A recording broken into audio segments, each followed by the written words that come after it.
"Long time no see," I said, voice calm, almost amused.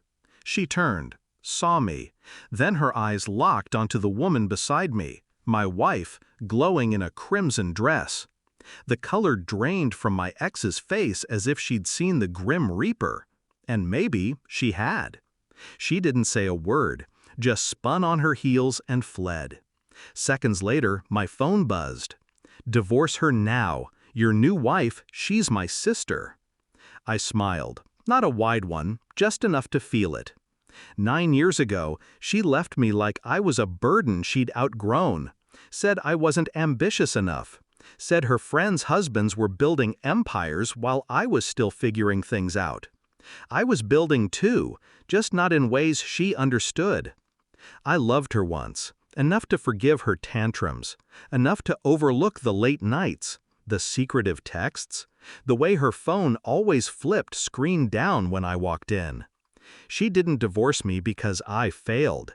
She divorced me because she thought she could do better.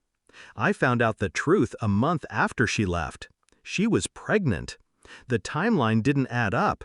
Neither did the baby's face when photos began showing up online, posted by her new partner, a man she swore was just a friend. It wasn't the cheating that broke me. It was the smugness. Like she'd traded up. Like I'd never mattered. Like love was disposable. She moved on. Quick, carefree.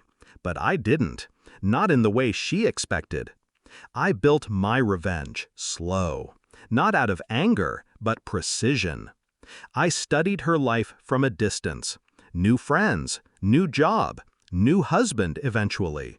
All public, all flaunted. Then I found her weakness, pride. Everything was curated for admiration.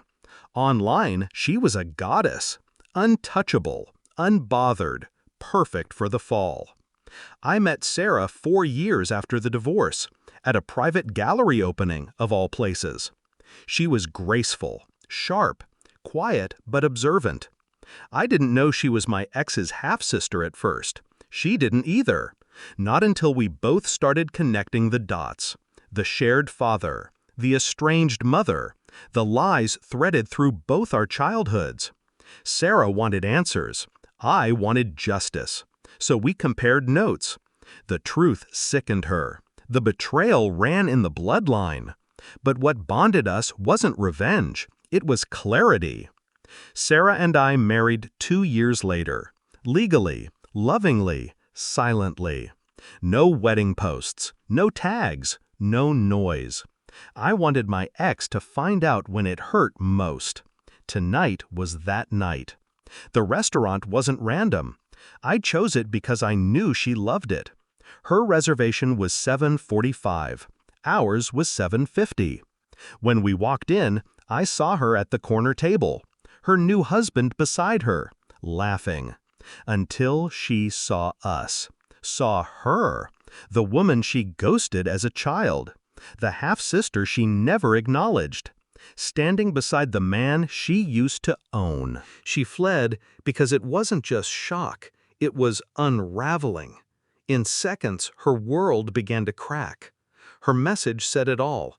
"Divorce her now. Your new wife, she's my sister." I replied, 9 years. That's how long I've waited for you to see it. Goodbye, Eve. I didn't need to say more. She knew.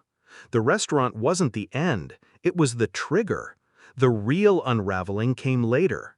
Photos of us began circulating, not from us, but from onlookers. "Isn't that Eve's sister?" someone asked online. Speculation spread like blood in water. Then came the leaks, screenshots, private messages, DNA questions about her first child. Her timeline fractured. Her husband started asking questions, questions she couldn't answer without confessing everything. And Sarah? Oh, she played it perfectly. One letter sent to the board of directors at Eve's firm. Details of unethical conduct, personal ties to clients she claimed not to know. It wasn't lies, just strategic truths unearthed with surgical precision. She was suspended pending investigation, publicly. I never raised my voice, never touched a thing I didn't own. But everything crumbled. One post, one dinner, one smile beside the right woman. She tried calling, left voicemails, sent emails, all deleted. Weeks later, she saw us again, this time in court. Not because I filed anything, because her ex-husband did. Custody battle, paternity test. DNA confirmed what she'd always feared. She lost both, the child and the mask.